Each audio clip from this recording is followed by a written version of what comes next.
welcome to Bloomberg Quint. The accuracy of India's GDP data continues to be under debate. Last week, former Chief Economic Advisor Arvind Subramanian had raised some concerns in a paper. He had suggested that GDP growth has been overestimated, and the start point of his analysis was the lack of correlation between some of the high-frequency indicators that had correlated with GDP pre-2011 and since then. Today, the Economic Advisory Council of the Prime Minister has put out a rebuttal. They're arguing that the arguments made by Arvind Subramanian do not hold water if you put them to intense scrutiny. Joining us to talk about some of the points and counterpoints is Dr. Rathin of the Economic Advisory Council. He was on that paper. He's, of course, also director at NIPFP. Dr. Roy, thanks so much for taking the time to speak to us. I'm going to start by saying that we only have you here, so I will play devil's advocate a little bit to try and get the best out of this conversation. Let me ask you about the start point of the PMEAC paper that came out today. Dr. Subramanian started his paper talking about the fact that correlations which existed pre-2011 broke down post-2011. And you take that point on firstly and say that there could be many reasons for that, not just GDP estimation, but you acknowledge that there is a break in correlations in those two periods. Yes, absolutely. There is the indicators were correlated. They're not correlated in the second period. Yes, nothing wrong with his math. I don't know. He hasn't released his data, but presuming his data is correct and his research assistants have calculated the correlations accurately, yes. But then why do you go on to argue that that break in correlation is not enough to at least question whether there's an issue with the GDP data? I'll come to the extent of overestimation in a bit. Oh, because when he's not saying that there's a question with the GDP data. He's saying that there's a question with the fact that the GDP estimate that has been produced after 2011 does not correlate with these indicators. Now, when you challenge a GDP estimate, you can challenge either its coverage or its methodology. He does neither.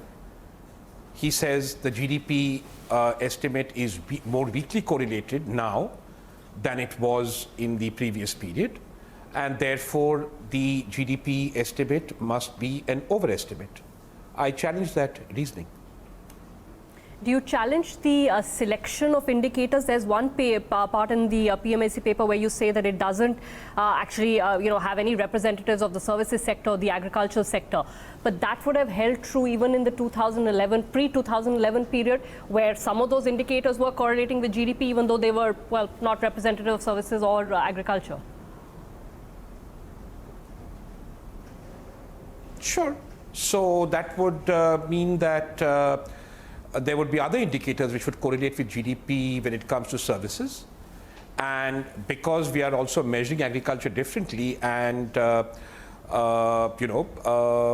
would possibly mean that you would get correlation. So what if I had a situation where I had more agriculture and services correlations in both periods, and therefore I got an analysis where, let's say, 10 of the 17 indicators were ag and services and 7 were manufacturing, and I found that the correlation was reasonable in both periods.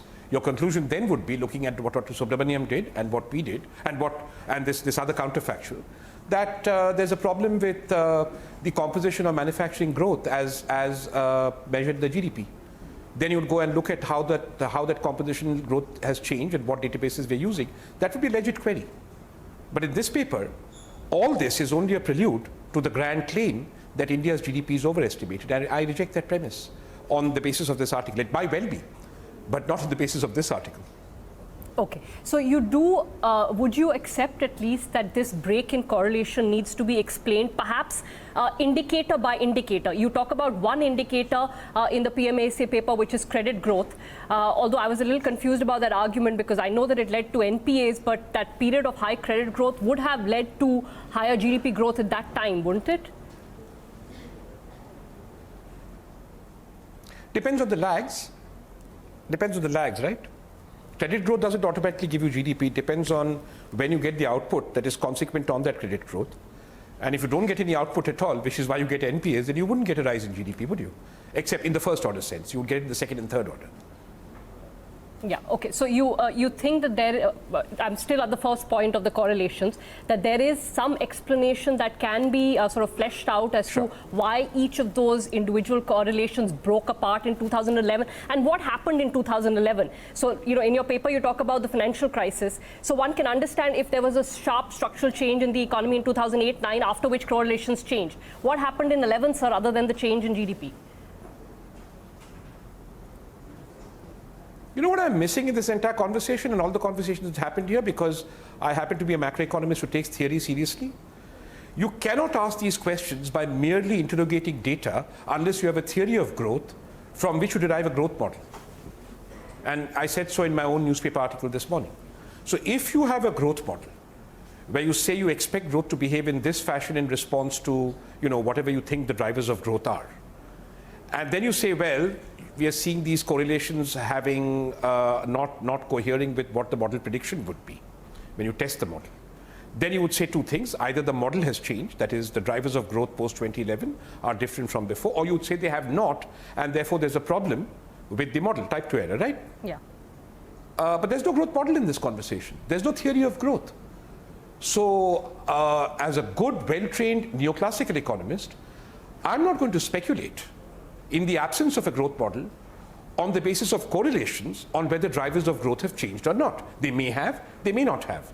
But good economics requires this to be contexted in a theory of Indian growth, which is then nested in a growth model, which can then be tested using the sorts of data that Arvind has examined.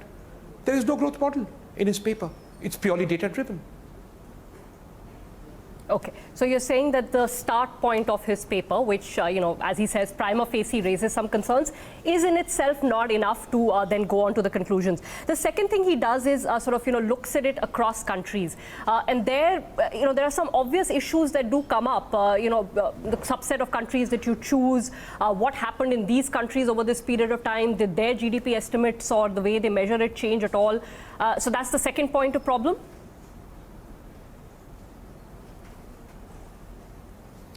Well, I have a lot of respect for Dr. Arvind Subramanian, and let me assume that all that kind of legwork and plumbing has been done properly.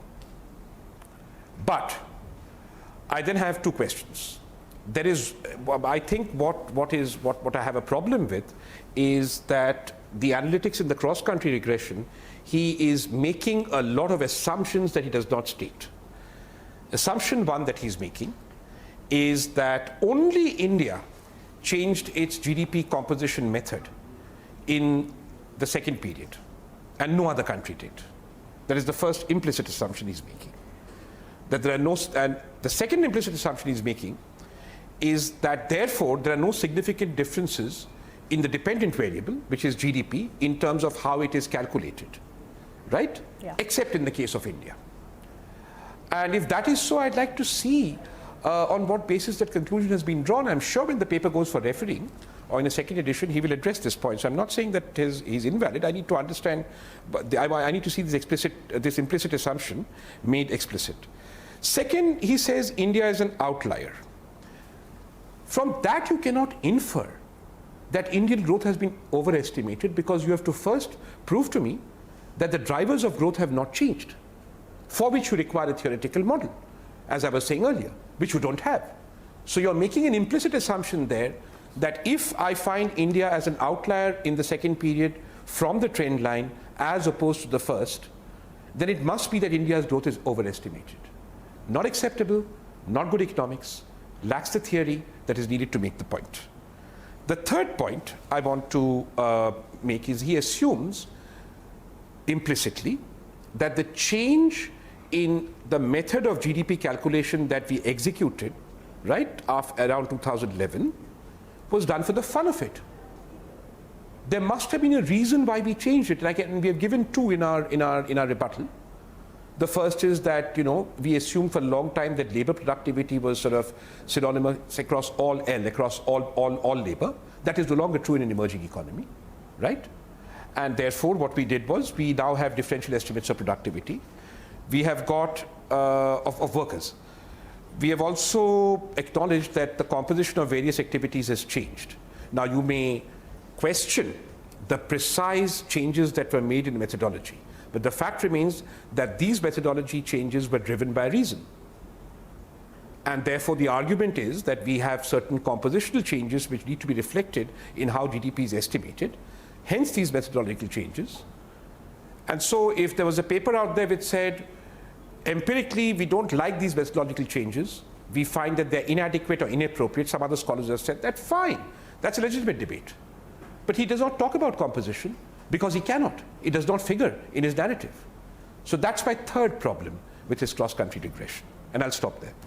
Okay. Dr. Roy, is there any, let me ask you, if you were to do a cross-country regression on something like this, is there a way to do it with the variables that are available to him? So he has looked at these variables. Is there a better way to do it to try and judge whether India is an outlier and then go on and explain it? Well, the key in your question, Ira, lies in the adjective you used. You used only one adjective in that question, and that adjective was outlier. If it's not an adjective, what does it mean? It means within a certain confidence interval. I have to be a little technical here. Yes. India is an outlier. That's what he's done in that he draws a line if you've read the paper and the shaded part. But what is the confidence interval that tells me that that movement away from the overall trend is significant in terms of an outlier, right? How do I know it is significant and robust as a permanent change? For example, if I cast the functional form differently and said there was a kink, a global kink in the composition of growth, or again, I could contest it, you have different asset classes of countries there, and many of them went through global kinks. There's an interesting paper by Gopinath and Agyar that argues that, you have emerging economies essentially respond to shocks, and those shocks can move you, off sort of long-term trend growth rates here and there. But again, we're coming back to the same thing. The use of the term outlier is a purely statistical term. I have no quarrel with the exercise he has done. If the conclusion from that exercise would be, hey, it's strange, there are 70 countries here which are, moving in a certain way on trend, and then you have countries like India, China, and Ireland, he does mention three, which are moving off trend. What could be the reason? Is there a global reason? Is there a compositional reason? What could be the reason? But that's not what he's doing in the paper. I had no quarrel with the paper if that is what he was doing. He is then proceeding to conclude on the basis of this that our GDP is underestimated by 2.5%. That is my quarrel with the paper. Okay, so what, if this global study had been done and it had been found that India, China, Ireland were outliers, for instance, and that all other countries, their GDP are correlated with X set of indicators, and in India, for instance, they are not. Hypothetically, what could be the reasons for that? I know you're going to say that I haven't done the study, but are there other explanations other than overestimation or a problem with the GDP numbers? Well, I have to first assume that there is no problem with China's GDP numbers or India's, right? Okay. Because if there's problems with both China's and India's GDP numbers, then the whole exercise becomes facile, given that they're the two largest countries in the sample, right? Now, I don't know what your take on Chinese GDP numbers is, but anyway, I know what my take on Indian GDP numbers is, and I don't think that the time has come to discredit them completely, and that is why I wrote the rebuttal. I co-authored the rebuttal. But again, my answer would be this. What's your theory of growth in the context of which you're doing this exercise? I can draw no policy inference from the fact that for 5 years, 3 countries, including the 2 fastest growing economies in the world, are outliers without a theory of growth. Let me give you one. The faster a country is growing and still remains significantly below its full utilization of resources, as we were taught in our first year microeconomics, that is, all resources for growth are not fully utilized at maximal productivity, the greater is the probability that they will be outliers compared to countries in the steady state. Now, that's an economic theory, right? Yeah. I could give you about 7, but we don't have the time. But take my theory. India is one of the fastest growing economies in the world. It is therefore logical that it will be an outlier now. It was not the fastest growing economy in the world earlier. It is therefore logical that now it's the fastest growing economy in the world. It will be an outlier. Now, my statement has no value without empirical testing and casting in theoretical format. But you asked me to give an explanation. I'm giving you one. I can give you another 5. Really, I can. Okay, I'll leave it at 1 for now. The other thing that you raise in your paper, slightly less technical, thankfully for some of us, is this, sort of assumed bias that you think he has in terms of which organization is producing the data, CSO versus CMI. Is that fair? Is that really fair to assume that there's an organizational bias as opposed to just trying to see whether, independently structured variables on the Indian economy correlate with an official number? What's wrong with that? There is nothing wrong with that, and I'm open to the criticism that the allegation of bias or the use of that word is perhaps problematic.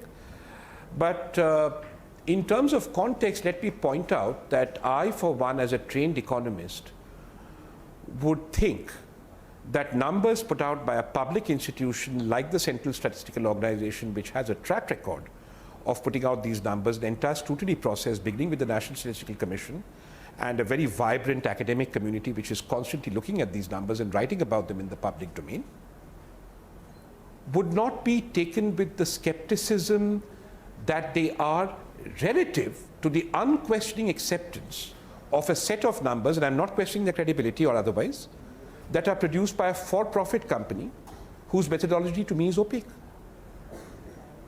By definition, it is not required to stand up to the kind of scrutiny up to the parliamentary level that CSO is.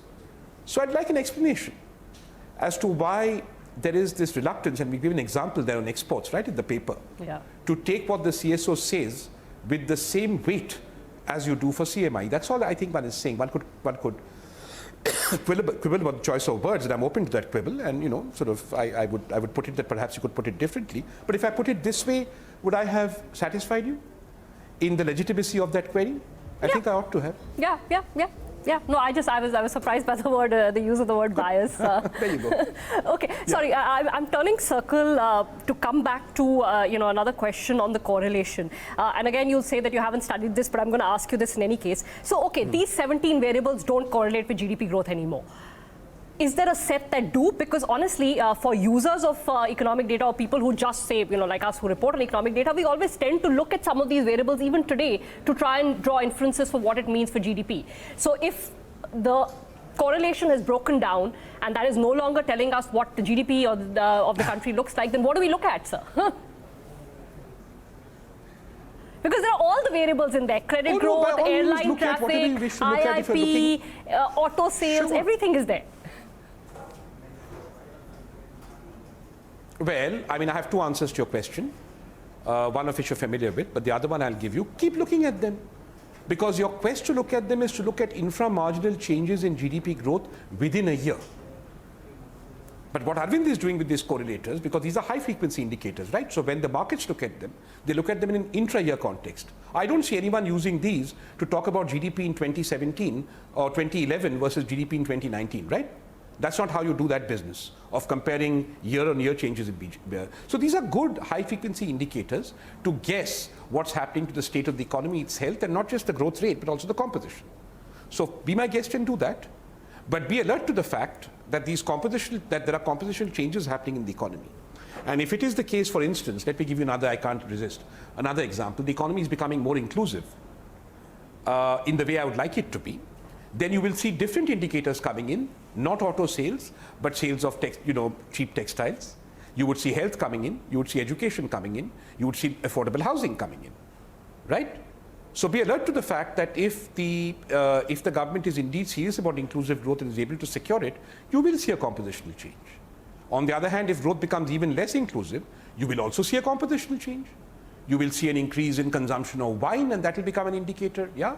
You will see an increase in the consumption of BMWs, and that will become an indicator, which will correlate well. So I would not say that you shouldn't look at these high-frequency indicators now, but I think the lesson that I'm giving, and not Arvind, or rather from Arvind's, I think the methodology they disagree with, which is using these correlators to infer linear relationships on an annual cycle, which in itself is fairly short actually, 10 years there and 5 years here. I would not use it for that purpose, but I think the lesson we do get is be alert to compositional changes. Okay. Dr. Roy, as you're very familiar, we're a dynamic, growing economy. Okay, point taken. Dr. Roy, this is not the first time we've seen debates about the GDP data. The last round was about actually methodology. In that case, the database that was being used, MCA 21, whether those dummy companies actually do lead to any sort of underestimation, overestimation of GDP or not. Should the government and the CSO, and I'm using the government, since you're speaking as a representative of the Economic Advisory Council, should they not accept that, okay, maybe we need a review? It may not lead to changes, but there are so many issues being raised by a whole bunch of people, right? 109 economists there, a former chief economic advisor here. Let's put all of this to rest.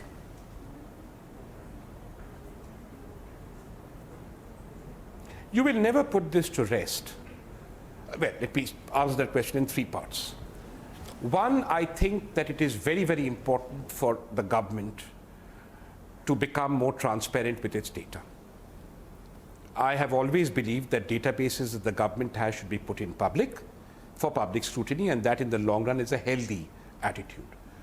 But since government is a bureaucracy, there is a tendency to avoid putting data in the public domain. That's as true, by the way, of taxation data. It's very regrettable in my view, as it is of the MCA database, which should be in the public domain. Then, so that's step one. Sorry, can I interrupt you there? Sorry, can I interrupt you there, Dr. Roy? I asked that question in too many parts, but that MCA database question that had been raised about, dummy companies, what did you think of that? I cannot take a view on it because I'm not a statistician. So I can't take a view on it. Okay. Okay, then it's a statistical question. You see, it's not an economic question. Obviously, the larger numbers of dummy companies you have, the more you have to pay attention to the nature of your database. It doesn't in itself mean the database is invalid, but a statistician will have to answer how we treat this problem, if indeed it is a problem of this magnitude, right? Okay. Okay, then I'll allow you to continue with the other part of it as to how this can be examined. Yeah. The first part is the data, and the data I'm completely with you. Yeah, it should be examined. It's not such a big deal. I mean, we should, really not make such a fuss about these things. Everything is not high drama with statistics. The second is, of course, that we need to have multiple people trained in looking at, these statistical estimates in different ways and coming up with different sorts of narratives. And we need a statistical commission that encourages this process. And perhaps the time has come to free the statistical commission from bureaucratic control. The Rangarajan committee, as I recall, did recommend that this become a sort of body with constitutional powers, and I think it's a good idea to do that without prejudice to the accuracy of current CSO estimates. That's not the issue. But since we are a litigious and suspicious society, I think the more privacy we have, the more transparency we have, the more openness and the more debate, the better it is.